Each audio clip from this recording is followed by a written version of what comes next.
Assalamualaikum warahmatullahi wabarakatuh. Halo teman-teman, perkenalkan nama saya Poni Nadiasari dari Fakultas Ilmu Kesehatan Prodi Kesehatan Masyarakat. Baiklah, saya di sini akan menyampaikan materi biomekanik yang mengenai larutan asam dan basa. Baiklah, simaklah video sebagai berikut.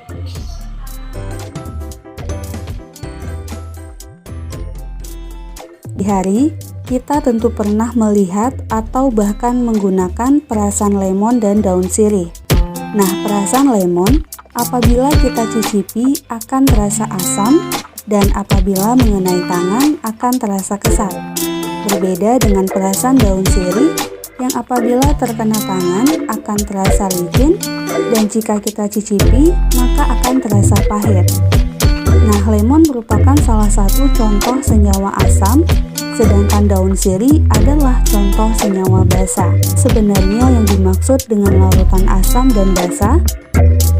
Nah dulu, di mana istilah asam berasal dari bahasa Latin acetum yang berarti cuka, dan istilah basa atau alkali berasal dari bahasa Arab yang berarti abu. Nah, ada 3 teori yang menjelaskan definisi asam dan basa menurut para ahli, yaitu teori asam basa Arrhenius, teori asam basa Bronsted-Lowry, dan teori asam basa Lewis.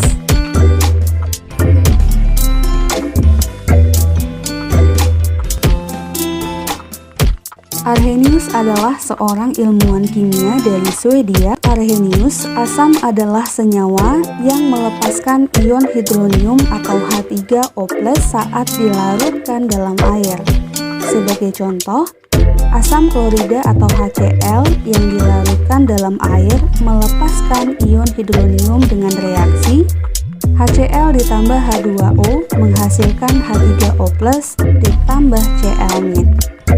Selanjutnya, untuk memudahkan dalam pembahasan, biasanya digunakan H+ sebagai kependekan dari ion hidronium dan penghilangan molekul air yang melarutkan senyawa tersebut, sehingga reaksi ini dapat dituliskan menjadi HCl terion menghasilkan H+ ditambah Cl-.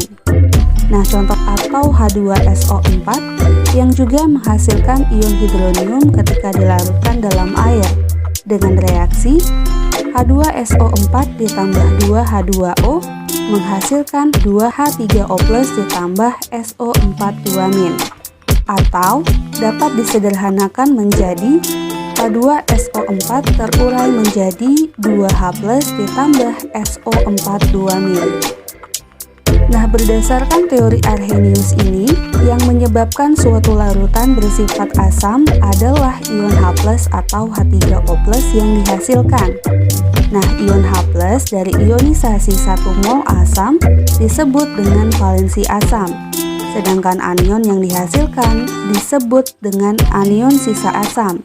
Sehingga, untuk HCl, valensi asamnya adalah 1 karena H+ yang dihasilkan 1 dan anion sisa asamnya adalah Cl-. Kemudian, untuk H2SO4, valensi asamnya adalah 2 karena H+ yang dihasilkan 2 dan anion sisa asamnya adalah SO4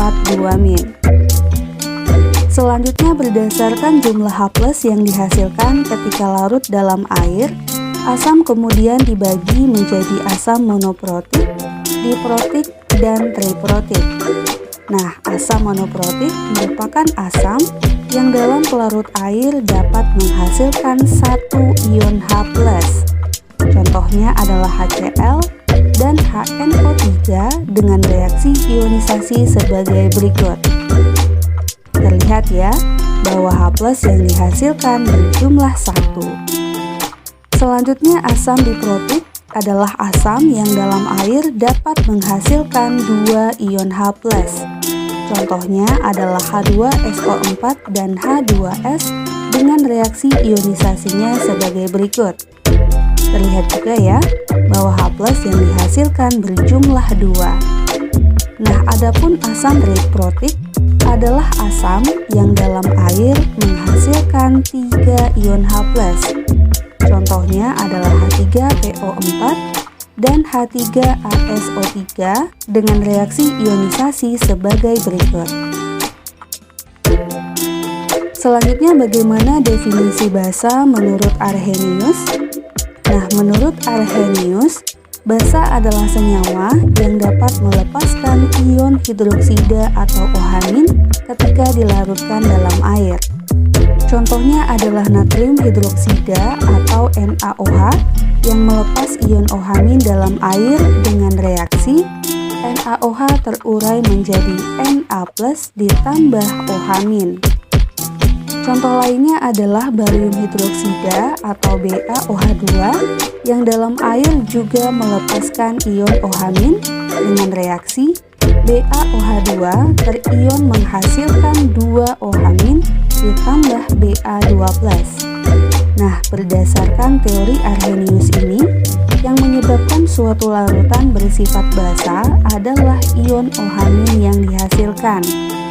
Nah, jumlah ion OH- dari ionisasi 1 mol basa kita sebut sebagai valensi basa, sedangkan kation yang dihasilkan disebut dengan kation sisa basa. Sehingga untuk NaOH, valensi basanya adalah 1 karena OH- yang dihasilkan 1 dan kation sisa basanya adalah Na+.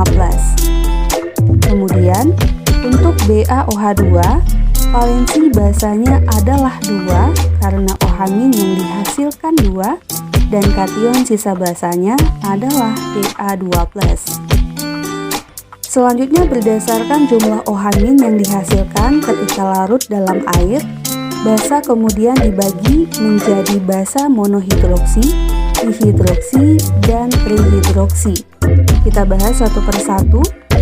Untuk basa monohidroksi merupakan basa yang dalam pelarut air dapat menghasilkan 1 ion OH-. Contohnya adalah KOH dan NaOH dengan reaksi ionisasi sebagai berikut. Terlihat ya, bahwa OH- yang dihasilkan berjumlah 1. Selanjutnya, untuk basa dihidroksi adalah basa yang dalam air dapat menghasilkan 2 ion OH-. Contohnya adalah BaOH2 dan MgOH2 dengan reaksi ionisasi sebagai berikut.